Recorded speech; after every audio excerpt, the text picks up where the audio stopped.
Hello mathematicians, welcome to another exciting week of Maths Made Easy with Victor Inaiho from Crunchy Mathematics TV. If you have been finding value in the lecture so far, why not give me a like and make sure your notification bell is turned on so that you can always get notified whenever I drop content week in and week out. And do not fail to drop comments in the comment section below if you are having any place that you need to be clarified. If you have any problem, just drop it in the comment section below. I will try my best to answer it as soon as possible. So without wasting much time, let us dive into the board and have some problem solved today. See you soon. Yeah, welcome back. Last week we talked about trigonometry. We talked about the first quadrant. We talked about the second quadrant, third quadrant, and we talked about the fourth quadrant. We also looked at the various movements of the angle about its x-axis and y-axis. We looked about the clockwise and the anti-clockwise movement. So, without wasting much time, today we shall be looking at to apply them to real-life solution. Like I promise you, I will make sure that you understand the application fully. So without wasting much time, let's dive into our board.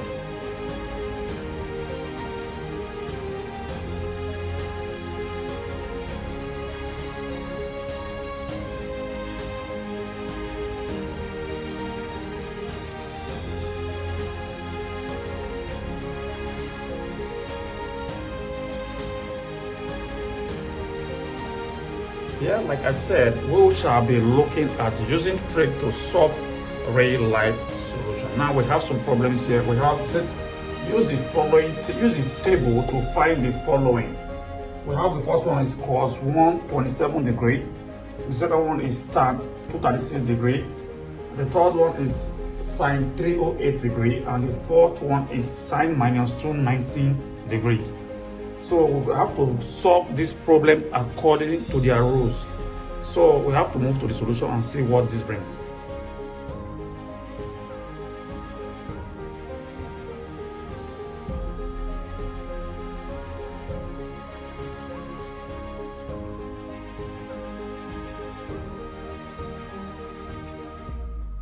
Now let's look at the solutions to these problems. Now we have the first problem to be minus cos. The first problem to be cos 127. Sorry, not minus. Cos 127 degrees. That's what we have there. So according to cos 127 degrees fall in the second quadrant. It falls in the second quadrant. You know the first quadrant is 90 degrees. So the second quadrant is 80 degrees. So 127 falls in the second quadrant. Now, you know in the second quadrant, the rules is that sine theta is equal to plus sine 180 minus theta, and cos theta is equal to minus cos 180 minus theta, and tan theta is equal to minus tan 180 minus theta. So we're going to apply these rules here. So since we have cos 127 degrees for us to solve, so it's going to give us minus cos, according to the rules, minus cos 180 minus theta is the angle, which is 127 degrees. So we have minus cos 180 minus 127 degrees, and if you 180 minus 127 will give us 153. That's how we have minus cos 153 degrees. Then if you go back to your four-figure table, your formula table, you check for cos 153 degree will give us 0.6018. So our final answer is minus 0.6018. Is that not easy enough? It's very easy, so simple. Now coming back to the second problems. Here the second problem is said we should look for tan 236 degree. So we know tan 236 falls in the third quadrant. Like I told you before, the first quadrant is 90 degrees, the second quadrant is 180 degrees, and the third quadrant fall in 270 degrees, while the last quadrant is 360 degrees. So since we have a problem here, they say tan 236 degrees. We know that tan 236 degrees falls in what? It falls in the third quadrant. And we have the rules for the third quadrant. The rules for the third quadrant says sine theta is equal to sine theta minus 180 degrees. Then cos theta is equal to minus cos theta minus 180 degrees. And tan theta is equal to plus theta plus tan theta minus 180 degrees. So from there, we'll move from there. Now, according to our problem, it says find tan 236 degrees. So it's only tan that is positive here. So we say plus tan, that would bracket theta minus 180 degrees. And theta is our angle. Theta is equal to 236 degrees. So we have plus tan theta, which is 236 degrees minus 180 degrees. Now, 236 minus 180 will give you 236 minus 180 will give you 56 degrees. Therefore, we have plus theta bracket 56 degrees. Now we go back to our table. When you go back to your 4-figure table, look for tan 56.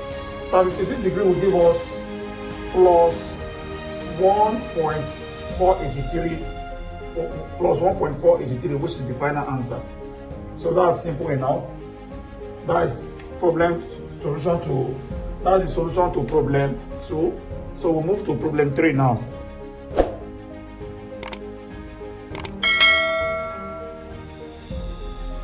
So right now we shall be looking at the third question, which says find sine 308 degrees.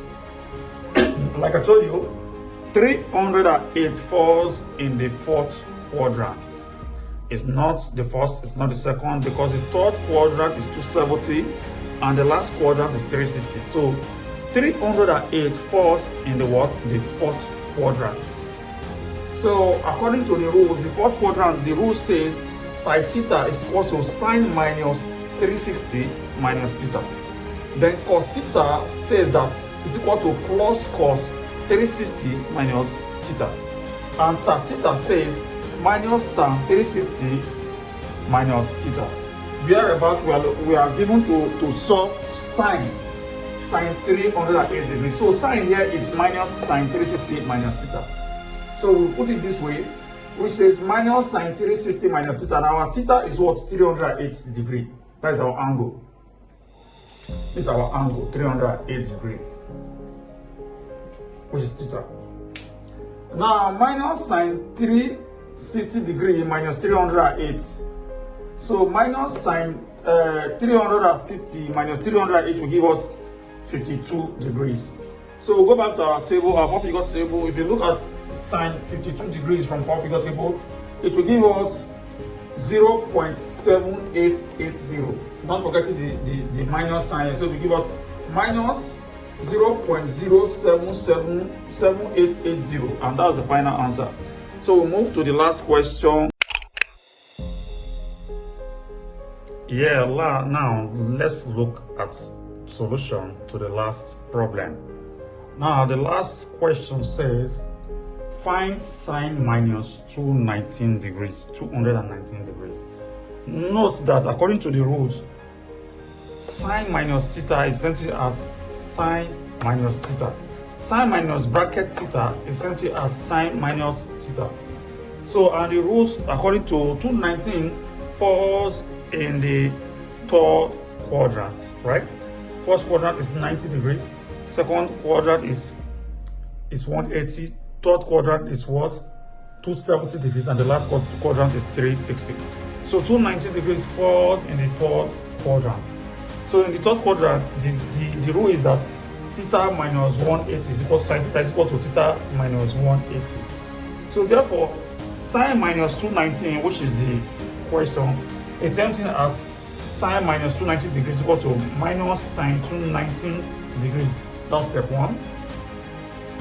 Then now let's express minus sine 219 degrees as 180 degrees plus 39, because 180 plus 39 degrees will give you 219 degrees. So we're going to express 219 degrees as 180 degrees plus 39 degrees. According to the rules, sine minus 219 degrees is empty as minus sine 180 degrees plus 219 degrees, all in brackets. So if we have to use our properties here, sine theta minus 180 degrees is equal to minus sine theta. Therefore, minus sine 180 degrees plus 39 degrees is equal to minus sine 39 degrees. Minus will give you plus. Minus will give you plus. So we now have sine 39 degrees. Now let's go back to our four-figure table to look for sine 39 degrees. Sine 39 degrees will give us 0.6293, which is our final answer. 0.6293 is our final answer, and that's where we end today. So when we meet in our next class, we'll look further on further problems. Thank you very much. I'll see you in my next class.